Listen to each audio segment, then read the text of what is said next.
You guys, we need to talk.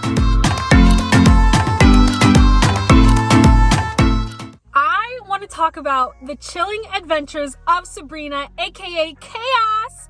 Okay, so the last and final part finally came out on Netflix, and I want to talk about it.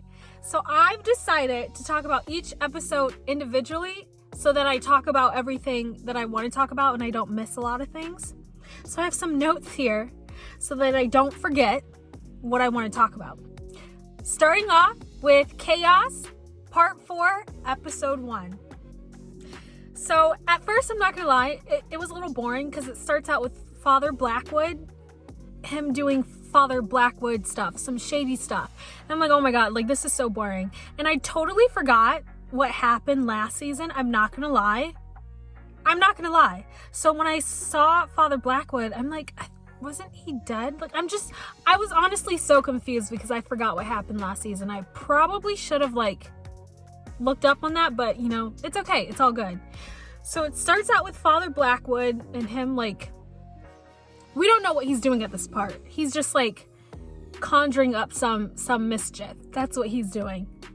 And then it goes on to Sabrina with her friends. And I say friends because they're all coupled up and then Sabrina's all alone. And I feel so freaking bad. All of her friends are all coupled up and kissing and she's just sitting there. Holy crap. And her feeling alone, that is a constant throughout the episode and I just feel so bad. So everyone's in a couple and Sabrina's just sitting there alone watching her friends hey guys, you forget about me? Hello. That was so sad. And then this guy asks Sabrina out at school. Well, this other guy asks Sabrina out for him at school. She says no. And then at her other school, the academy, some guy asks her out and I'm like, okay, Sabrina, look at you. You have some guys who want you. But obviously she doesn't want them. But but she doesn't want those other guys, which I understand, Just because guys like you doesn't mean you have to like them back. Oh my gosh. So because Sabrina is feeling lonely, she decides to go visit the other Sabrina Morningstar. And obviously, Ambrose says that's not a good idea. Literally don't visit her. It was a bad idea to split into two in the first place. Now you guys being together constantly, not a good deal. Not a good plan, honey buns. Not a good plan at all. But she does it anyway. So she goes to visit Sabrina Morningstar and she finds out that Sabrina's in a relationship with Caliban. Caliban? Yikes, my guy. And that just makes her feel even more lonely. Her freaking other half has a whole love life and everything, and she doesn't. She's down there, as far as Sabrina knows, in hell, living her best life. And Sabrina's up in the mortal world, just feeling lonely as heck, having no one to talk to. So her finding out that Morningstar has a whole great life just made her feel more alone and that no one loves her or wants her. And so this is where Sabrina conjures up a plan. So she comes up with this whole plan of Bloody Mary so that her and her friends, the Fright Club, could come together, hang out, and fight this evil. So she comes up with this plan that Bloody Mary's real and they need to conjure her, and once one bad spirit comes, another one's gonna come soon after, so they need to stick together.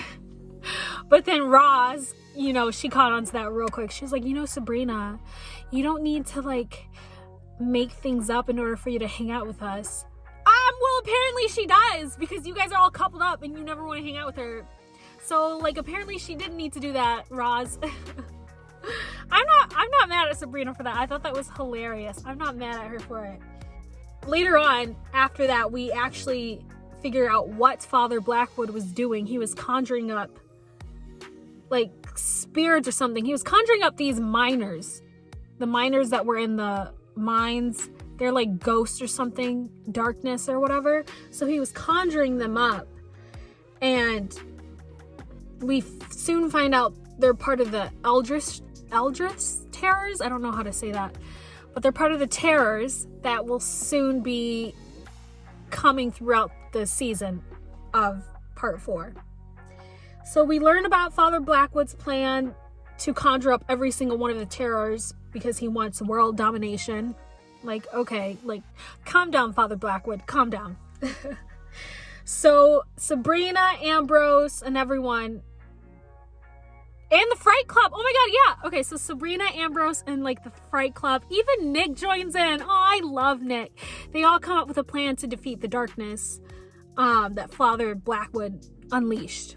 And so their plan was for both Sabrina's Morningstar and Spellman to go in the mines and like capture the darkness into this globe thing or whatever. So their plan worked.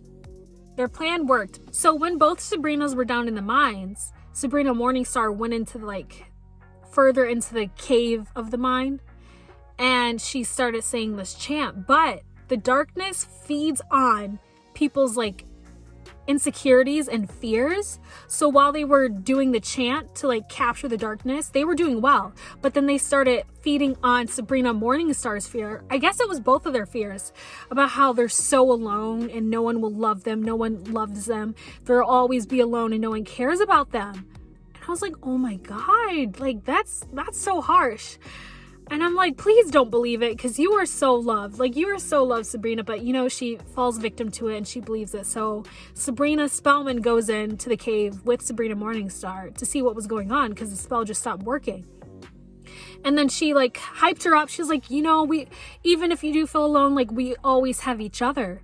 Like, you're never alone. We always have each other. So she snapped her out of it. So then they started doing the spell.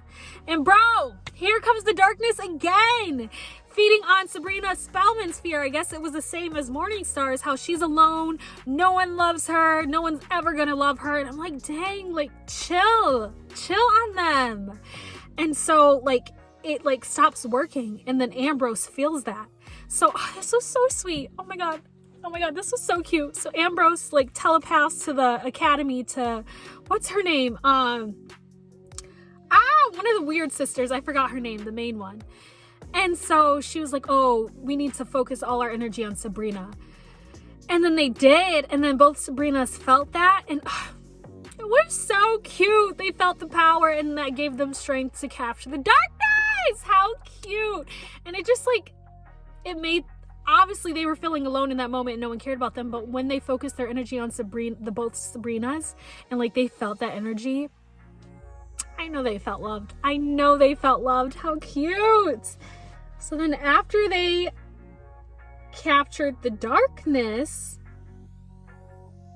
we find out that there's 8 more terrorists to come. Yay! Thanks, Father Blackwood. Thanks. We really appreciate it.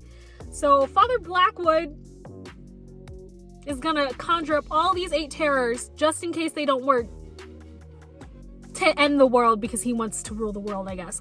Who knows? At the ending of the episode, Sabrina kind of like, what's the word I'm looking for? She takes control of her own happiness and what she thinks, and she does what she thinks will make her happy in that moment. So she decides to go out with both of the guys that asked her out previously. I'm like, okay, Sabrina, go off, sis. I was all for it.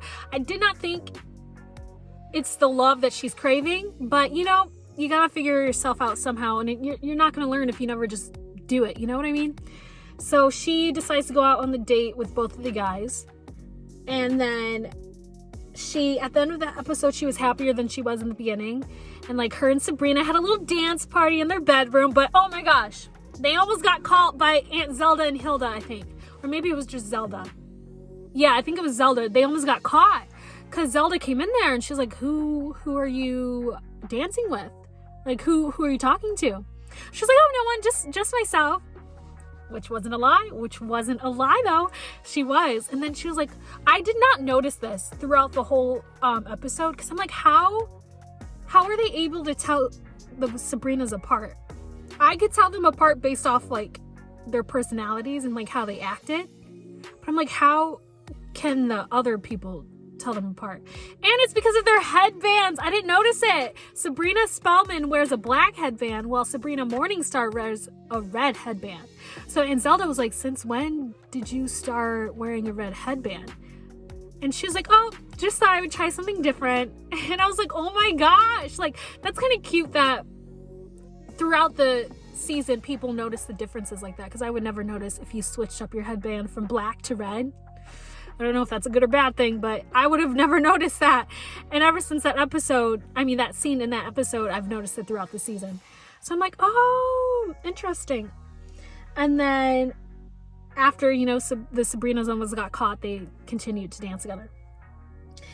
So my last thoughts about season 4, part 4, episode 1, some last thoughts is, why does this have to be the final season? Like, Chaos is so freaking good. Why not cancel Riverdale? Honestly, at this point, even the actors in Riverdale don't like Riverdale. Like, who owns Riverdale? The CW. I think it's the CW. So I think they should put Chaos on the CW and get rid of Riverdale. Problem solved. Honestly, I stopped watching Riverdale after like season 2 or 3. It got so bad. I could not watch it. It was so cringy. I couldn't do it. But I definitely would rather have more seasons of Chaos than Riverdale. That needs to be canceled and should have been canceled a long time ago. And I said what I said. Also, Miss Wordwell, I think that's her name. She is human now because they erased her powers or whatever. I don't know. They thought they erased her powers, but she still remembers some stuff that happened to her when she was possessed with Lilith, I think is her name. Yeah, but she still remembers being possessed by Lilith. So I'm like, why didn't the spell work? Why does she still remember? And why would she blindly follow Father Blackwood in his religion? That's the dumbest freaking religion I've ever heard. I would not follow that. Embrace the darkness?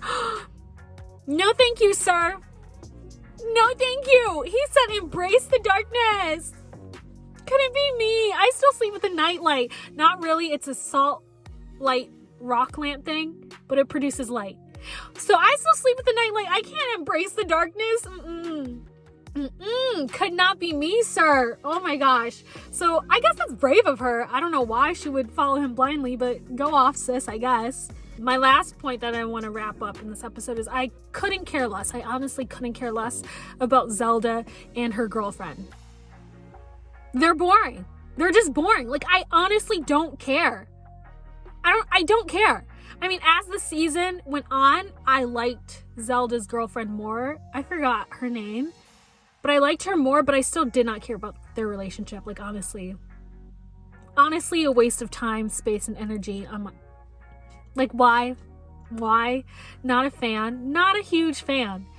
But yeah, that wraps up season 1 of the last season.